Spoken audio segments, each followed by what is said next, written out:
Hi everyone, I'm Shelly from There's No Place Like Home at redheadmom8.wordpress.com. The other week I published a video showing you what we've been doing in our homeschool so far this year. And I know that a lot of you really like when I give a closer look of specifically what we're doing to cover each subject in our relaxed homeschool. So today that's what I'm going to show you. We're going to cover how we do language arts.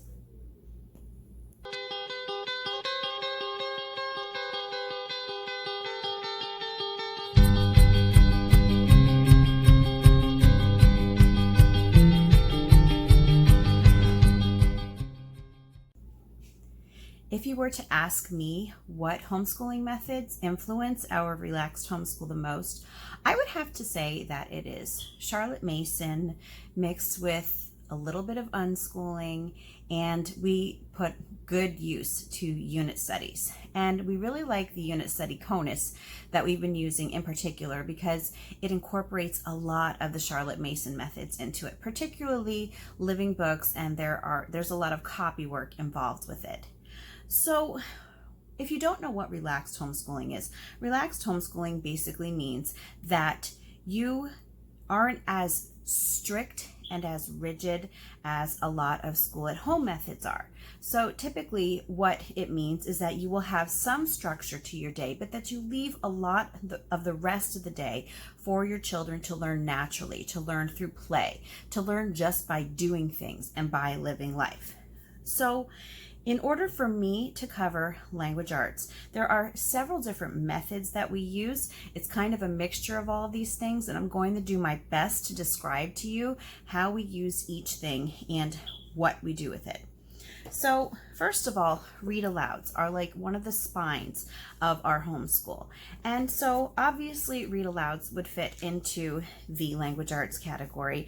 And books like this, they're great because not only does this count as literature, but it can also count as, like classical history, it can count as mythology, but it definitely hits on language arts. And so does the narration that we do when I ask the kids to tell me back what they remember that I read about. Narration is a huge aspect of language arts because it really helps children to get ready or to improve their writing skills if they can say things orally to you.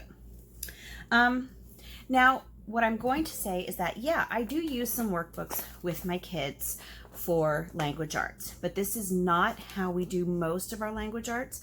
I'm going to just show you the workbooks that we use, but I will tell you that the bulk of our language arts is done through our unit study. So on those days that we are covering language arts in our unit study, we will not do these workbooks, except for with, my younger daughter who was learning how to read. That we're usually more consistent with it. But when it comes to the workbooks, we only usually do them on days that we are not covering language arts with our CONUS. So with that being said, I am using phonics to help my kindergartner learn to read right now. And all she does is one page like this. Now sometimes I will ask her if she wants to do both sides, but I leave that up to her because I don't want to exhaust her. I don't want to make her bored because I tried to have my kids do this years ago, and I tried to have them do both sides each day, and they would sit and cry and then they wouldn't want to do it. I don't want to do that with her. So I give her the choice of if she wants to do both sides. Sometimes she does, sometimes she doesn't, and that's okay. So another thing that I'm doing with my kindergartner is really wrecked because it has helped a lot of my kids learn to read. So this is what she's doing this year, is teach your child to read in 100 easy lessons. And I know in the book it says that each lesson will take 15 to 20 minutes. We're usually done with these lessons in about 5 minutes a day. And I will also point out that my kindergartner does not do both of these books each day. She alternates. One day she will do phonics, and the next she will do reading. So I don't want to be redundant with her, so I like to mix it up a bit because the phonics gives her a little bit more writing practice, and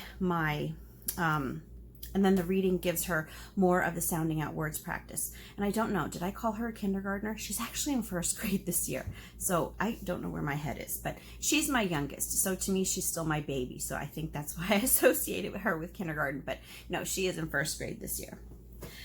So my other kids are doing daily grams for grammar, and this is something else that only takes about 5 minutes a day, and this is one of those books that we only do this on days that language arts is not covered in our unit study.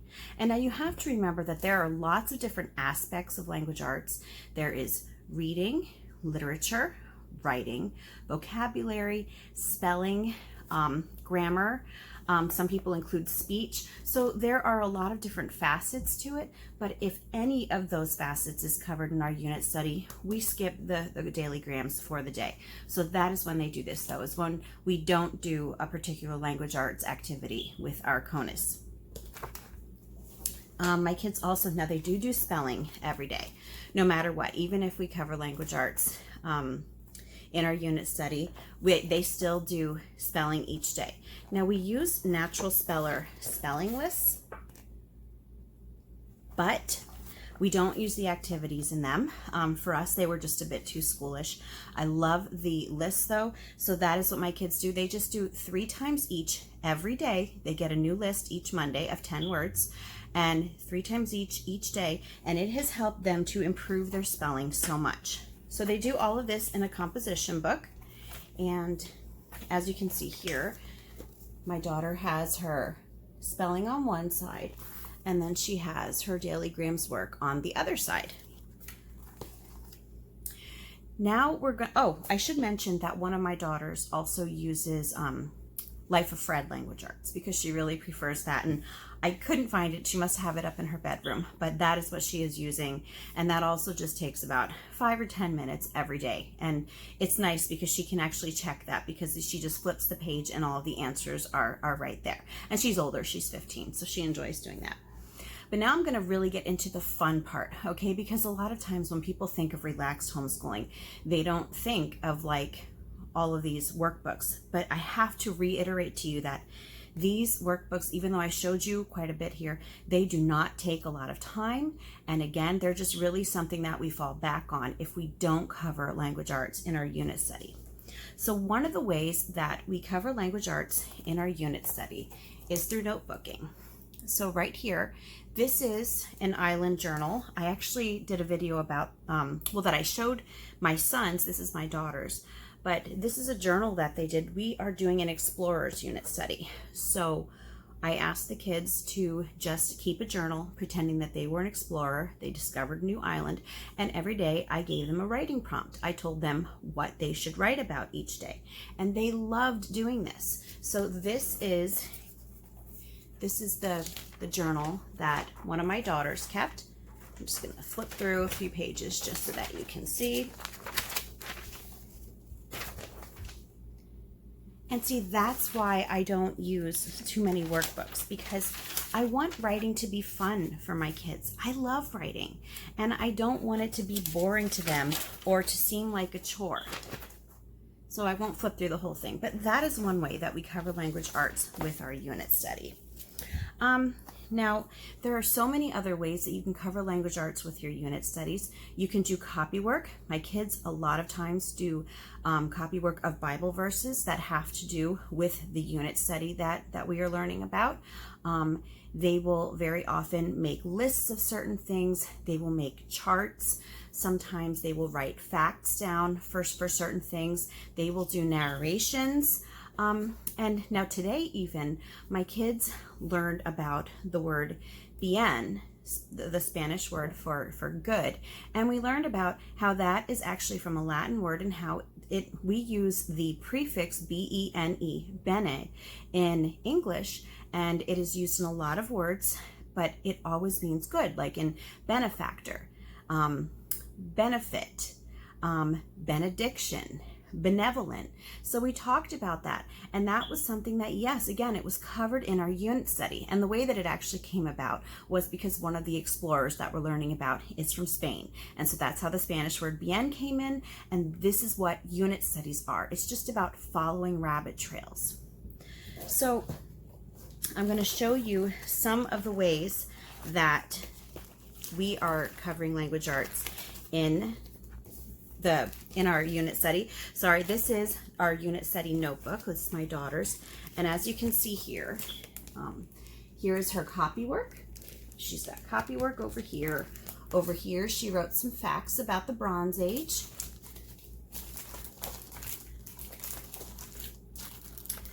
Some more facts here about cuneiform, and obviously this was before the Explorers Unit Study.